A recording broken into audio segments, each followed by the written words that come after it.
getting a lot of questions on the channel about how do I deliver the cue in a straight line? How do I screw the ball back over long shots? Well, let me just say that these are difficult shots. Yeah, you will not learn to do that overnight.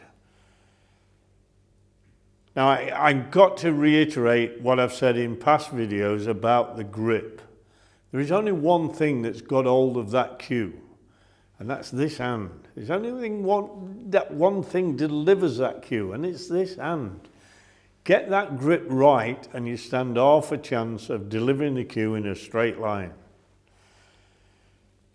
Now, I'm not going to suggest that every player grips the cue the same way. Of course they don't. You know, some have a fullish grip, others have a rather flexible grip. Whatever suits you is right, as long as it works. That whole saying of, if it isn't broken, don't fix it. That's so very, very true.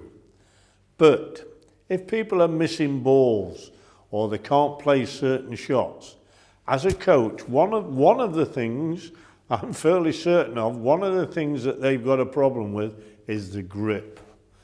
And I will really have a look at what they're actually doing. Now, the grip I recommend is I've shown in past videos, and we'll have a recap on it in a little while. But some players are saying that you can play the shot just with the front of the hand. These fingers, these rear fingers doing nothing. Well, yes, you can play to a certain standard, playing shots like that just with the front of the hand. I can certainly pop balls there. Quite simple, just knocking the ball in here. These rear fingers doing nothing. And I can play certain screw shots doing that as well. Just with the front of the hand. Okay? So front of the hand there. I can play a screw shot just through the ball. All right? I don't really have good timing. I never will have. These rear fingers have a role to play. And what I'm asking you to concentrate on is the front of the hand to take the cue back, and then the rear of the hand here helps to deliver the cue, that first initial movement of the transition between going back and going forward. So very, very important.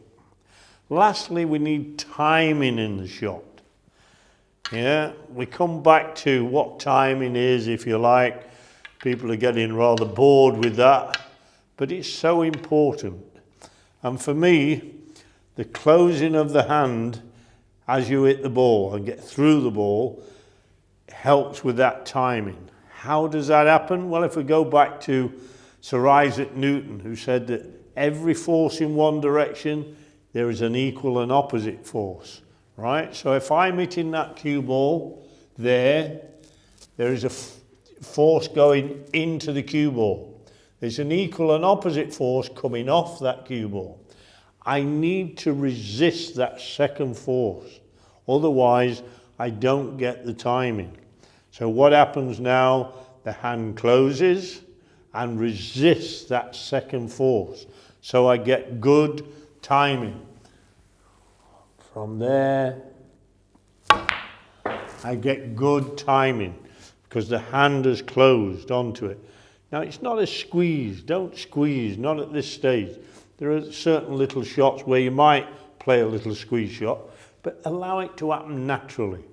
Now, what I want you to think about is holding the cue here, this fleshy part here, between the thumb and the forefinger, and then the third finger here.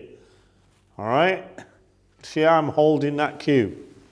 Now, they're the main essence of the grip. As I close, yeah, the hand closes. Just while we're talking about the value of this third finger, some players prefer, rather than having it on the cue there, they put it on the end of the cue here. Sometimes it's the third finger, sometimes it's the little finger. I use that particularly when I'm reaching for a shot. which you really shouldn't do, but we all do it. And that finger may be there, the little finger may be there. It acts as an imperceivable trigger to initiate that forward momentum. So I'm here, I've got the little finger on the end, there. The front of the grip is still the same, yeah, and then the little finger there, it could be the third finger. Some prefer the third finger. Gives you a nice feeling of being in control. All right, try it yourself. So important to get this grip right. Now, what intrigues me a little bit is people are happy with the form I've got and yet they're not happy. They say, well, I want to be able to do this. Well, I'm sorry, if you can't do that particular shot, something has to change. Yeah? It's no good just sticking with what you're doing. You have to be prepared to go backwards a little bit before you go forward, if you are changing this grip particularly. All right, so there, you will not learn it overnight. It takes time. You've got to groove the muscles.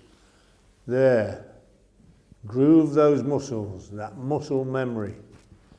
Yeah, and then once you've done that, then the game starts to become a little easier.